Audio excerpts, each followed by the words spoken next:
ପିଲାମାନେ ଯେଉଁମାନେ ତୁମେ ଯୁକ୍ତ 2 ଦ୍ୱିତୀୟ ବର୍ଷର ପରୀକ୍ଷା ଦେବ, ତୁମକୁ ଏଭଳି ଗୋଟିଏ ଖାତା ମିଳିବ ଆନ୍ସର୍ ଲେଖିବା ପାଇଁ। ଏବଂ ଏଥିରେ ଦେଖିବ ଯେ ଏହା ଭୁଲ କରିବ ନାହିଁ, ଭଲ ଭାବରେ ଏହାକୁ ଫିଲ୍ଅପ୍ କରିବ। କାହିଁକି? ତୁମକୁ ଭୁଲ କଲା ପରେ ଦ୍ୱିତୀୟ ଖାତା ମିଳିବ ନାହିଁ। ତେଣୁ ତୁମେ ସଜାଗ ହୋଇ ନିର୍ଭୁଲ ଭାବରେ ଏ ଖାତାକୁ ଫିଲ୍ଅପ୍ କରିବ। କେମିତି ଫିଲ୍ଅପ୍ କରିବ?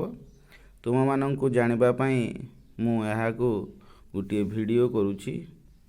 ତେଣୁ ପ୍ରଥମେ ଦେଖିଥିବ ଏଇଠି ରହିଛି ଆନୁଆଲ୍ ଏବଂ ଇଷ୍ଟାର୍ନ ଏକ୍ଜାମ୍ 20 ଲେଖା ହେଇଛି। ଆଉ ଏଠି ଯେହେତୁ ଏ ବର୍ଷ 2026ର ପରୀକ୍ଷା ଦେବ, ତେଣୁ ଏଠି ତୁମେ ଲେଖିଦେବ ନିର୍ଭୁଲ ଭାବରେ 26।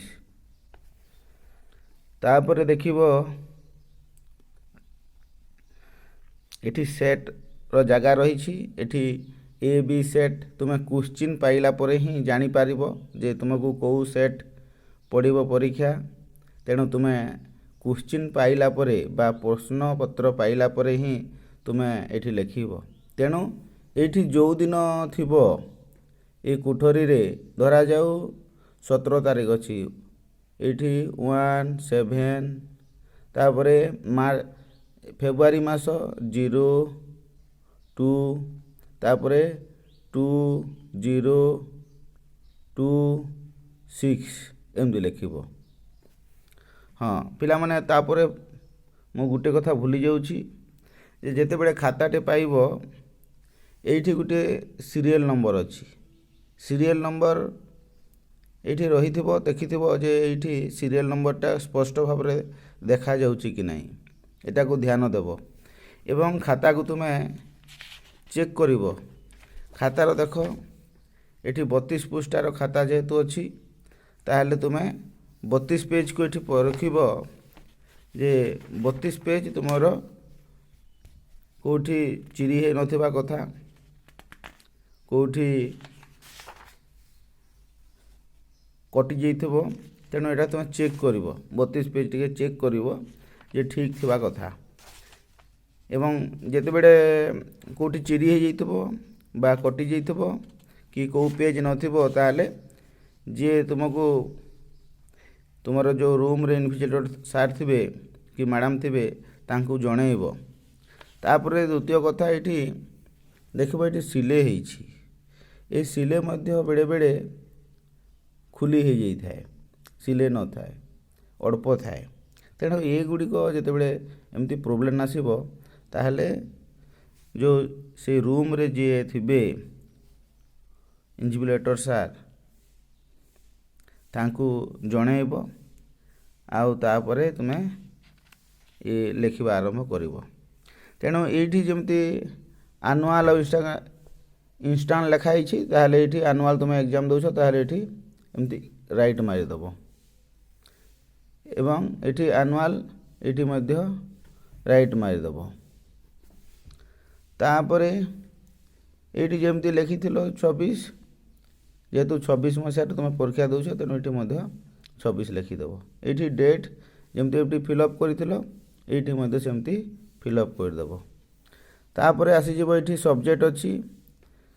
ସବଜେକ୍ଟରେ ମଧ୍ୟ ସ୍ପଷ୍ଟ ଭାବରେ, ନିର୍ଭୁଲ ଭାବରେ ଏବଂ ଏଠି ଲେଖିଦେବ ସବଜେକ୍ଟ। ତେଣୁ ଏଇଠି ମଧ୍ୟ ସବଜେକ୍ଟ ଲେଖିଦେବ। ତେଣୁ ଏଇଠି ସେଟ୍ ଅଛି। ଗୋଟେ କଥା ଧରାଯାଉ, ତୁମକୁ ଯେତେବେଳେ କ୍ୱେଶ୍ଚିନ୍ ମିଳିବ, କ୍ୱେଶ୍ଚିନ୍ ନ ମିଳିବା ପୂର୍ବରୁ ବିଲକୁଲ ତୁମେ କିଛି ଏଠି ଲେଖିବ ନାହିଁ। କାହିଁକି କହିଲେ, ତୁମେ କେମିତି ଜାଣିଲ ଯେ ତୁମକୁ କେଉଁ ସେଟ୍ ମିଳିବ? ଏ ମିଳିବ ନା ବି ମିଳିବ ନା ସି ମିଳିବ ନା ଡି ମିଳିବ? 4ଟା ସେଟ୍ ରହୁଛି।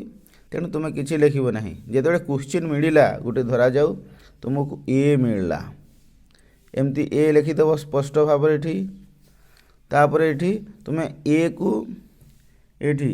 ତୁମେ ନିର୍ଭୁଲ ଭାବରେ ଗୋଲ କରିବ, ପୁରା ବ୍ଲାକ୍ କରିବ, ଛାଡ଼ିବ ନାହିଁ। ଏଠି ପୁରା ନିର୍ଭୁଲ ଭାବରେ ତୁମେ ବ୍ଲାକ୍ କରିବ।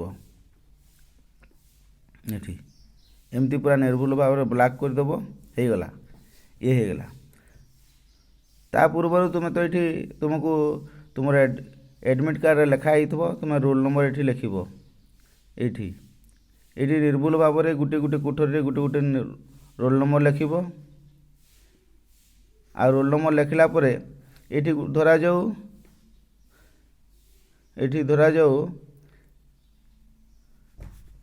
ଏଠି ଟୁ ଥିଲା ଅଛି, ତାହେଲେ ଏଇଠିକି ଟୁଟାକୁ ବ୍ଲାକ୍ କରିବ। ଏମିତି ଯେମିତି ବ୍ଲାକ୍ କରାଗଲା ପୁରା ସମ୍ପୂର୍ଣ୍ଣ ଭାବରେ ଏଟାରେ ବ୍ଲାକ୍ କରିବ। ଏଇଠି ଲେଖା ହେଇଯାଇଛି 3, ଏଠି 3 ଲେଖିଛ, ତାହେଲେ ଏଠି 3କୁ ପୁରା ବ୍ଲାକ୍ କରିବ, ପୁରା ବ୍ଲାକ୍ କରିବ 3କୁ, ଭୁଲ କରିବ ନାହିଁ। ତାପରେ ଏଇଠି ଦେଖିବ ତୁମର 0 ଅଛି, ତାହେଲେ ଏଇଠି 0 ଯେଉଁଟା ଲେଖା ହେଇଥିବ ତୁମର ଯେଉଁ ରୋଲ୍ ନମ୍ବର ମିଳିଥିବ, କୋଡ଼୍ ହିସାବରେ ଯେଉଁ ରୋଲ୍ ନମ୍ବର ମିଳିଥିବ, ଏଇ ରୋଲ୍ ନମ୍ବର ହିସାବରେ ତାକୁ 0କୁ ଏଠି ପୁରା ବ୍ଲାକ୍ କରିବ। ତାପରେ ତୁମର ଥିବ ଏ ଥିବ କି ବି ଥିବ, ତାହେଲେ ଗୋଟେ କଥା ଧରାଯାଉ ଏଫ୍ ଅଛି, ତାହେଲେ ଏଇଠି ଏଫ୍ ଲେଖିଛ, ତାହେଲେ ଏଇଠି ଏଫ୍କୁ ବୁଲେଇବ। ତାପରେ ଏଇଠି ତୁମକୁ ବି ଅଛି ଧରାଯାଉ, ତାହେଲେ ଏଇଠି ତୁମ ବିକୁ ଏଇଠି ବ୍ଲାକ୍ କରିବ, ପୁରା ବ୍ଲାକ୍ କରିବ ପୁରା। ଏଇ ଯେଉଁ ଗୋଲ ଅଛି ସେ ଗୋଲର ଭିତରେ ପୁରା ବ୍ଲାକ୍ କରିବ ଧରାଯାଉ। ତାପରେ ତୁମକୁ 335 ରୋଲ୍ ନମ୍ବର ଅଛି, ହେଲେ ଏଇଠି 3 ହେବ, ଏଠି 3 ହେବ ଏବଂ ଏଠି 5 ହେବ, ତାହେଲେ ଏଠି 3କୁ 3 ବୁଲେଇ ଦେବ, ଏଠି ଗୋଲ କରିଦେବ। ଆଉ ଏଠି ମଧ୍ୟ ତୁମର ଥିବ 35, ଏଠି 3 ମଧ୍ୟ ଥିବ, ଏଟାକୁ ମଧ୍ୟ 3 ଲେଖିଥିବ ଏଠି, ତାହେଲେ 3କୁ ମଧ୍ୟ ଏଠି ପୁରା ବ୍ଲାକ୍ କରିଦେବ, ଗୋଲ କରିଦେବ। ଏବଂ ଏପଟେ 5 ଥିବ, ଏଠି 5କୁ ବୁଲେଇ ଦେବ। ସେତିକି ଏଇଟା କରିବାର ଅଛି, ନିର୍ଭୁଲ କରିବ। କିନ୍ତୁ ଏଠି ତୁମେ 5 ଲେଖିଥିବ, କିନ୍ତୁ ଏଠି 4 ବୁଲେଇ ଦେବ, ସେମିତି ହେବ ନାହିଁ। ଏଇଟା ଏଠି ହ୍ୱାଇଟର ମରାଯାଏ ନାହିଁ, ଯେହେତୁ ଏଇଗୁଡ଼ାକ ସବୁ କମ୍ପ୍ୟୁଟରରେ ତୁମର ଲୋଡ଼୍ ହେବ। ତେଣୁ ଏଗୁଡ଼ିକ ସବୁ ତୁମେ ଠିକ୍ ଭାବରେ ଦେଖି ତାକୁ ବୋଲ ବୁଲେଇବ ଏବଂ ବ୍ଲାକ୍ କରିବ। ଏଟାକୁ ଅଧା ବ୍ଲାକ୍ କରିବ ନାହିଁ, ପୁରା ସମ୍ପୂର୍ଣ୍ଣ ଭାବରେ ବ୍ଲାକ୍ କରିବ ଏବଂ ଏଟାକୁ ଭୁଲ କରିବନି। ଏବଂ ଏଟା ଭୁଲ କଲା ପରେ ଯେତେବେଳେ ତୁମକୁ କମ୍ପ୍ୟୁଟରରେ ଯେଉଁ ସ୍କାନ୍ କରାଯିବ, ସେତେବେଳେ ତୁମକୁ ଭୁଲ ହିଁ ବାହାରିବ। ତେଣୁ ଏଗୁଡ଼ିକ ତୁମେ ବିଲକୁଲ ହିଁ ଭୁଲ କରିବ ନାହିଁ। ତୁମର ରେଜିଷ୍ଟ୍ରେସନ୍ ନମ୍ବର ଥିବ ଏବଂ ସେ ରେଜିଷ୍ଟ୍ରେସନରେ ଯେମିତି ଥିବ ତା କୋଠରୀରେ ଗୋଟେ ଅକ୍ଷର ସଂଖ୍ୟା ଏସବୁ ଲେଖିବ। ଆଉ ଏଠି କିଛି ତୁମର ଦସ୍ତଖତ ପତ୍ର ଆଉ କିଛି ଦେବାର ନାହିଁ କି ନାଁ ଲେଖିବାର କିଛି କୌଣସି ପେଜ୍ରେ ନାହିଁ। ତୁମର ଏତିକି ହିଁ ସରିଗଲା, ଏଇ ପେପରଟା ଏତିକି ହିଁ ସରିଗଲା। ତାପରେ ଆଉ ଗୋଟେ କଥା ମୁଁ ତୁମକୁ କହିବି, ଯେତେବେଳେ ତୁମେ ପରୀକ୍ଷା ଦେବା ପାଇଁ ଯାଉଛ ବ୍ଲାକ୍ ପେନ୍ ନେଇକି ଯିବ, ବ୍ଲାକ୍ ପେନ୍ ନେଇକି ଯିବ ଏବଂ ବ୍ଲାକ୍ ପେନ୍ ହିଁ ତୁମକୁ ନେବାକୁ ପଡ଼ିବ ଏବଂ ବ୍ଲାକ୍ ପେନ୍ରେ ଲେଖିବାକୁ ପଡ଼ିବ। କାହିଁକି କହିଲେ ଯେ ତୁମର କୋଶ୍ଚିନ୍ ଏବଂ ଆନ୍ସାର୍ ସାଇନ୍ସ ହେଇଥିବ, ତାହେଲେ ତୁମକୁ ସ୍କାନ୍ କରିବାକୁ ପଡ଼େ।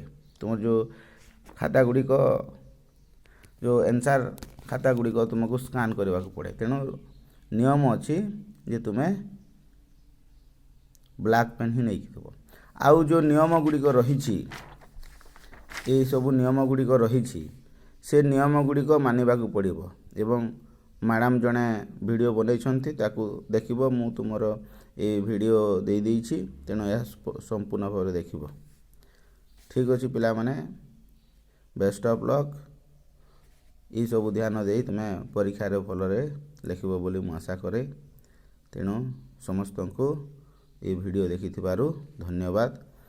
ତେଣୁ ଏଇ ଯେଉଁ ନିୟମକାନୁନ ଉପରେ ମୁଁ ଭିଡ଼ିଓ ଦେଉଛି ତାକୁ ଦେଖିବ।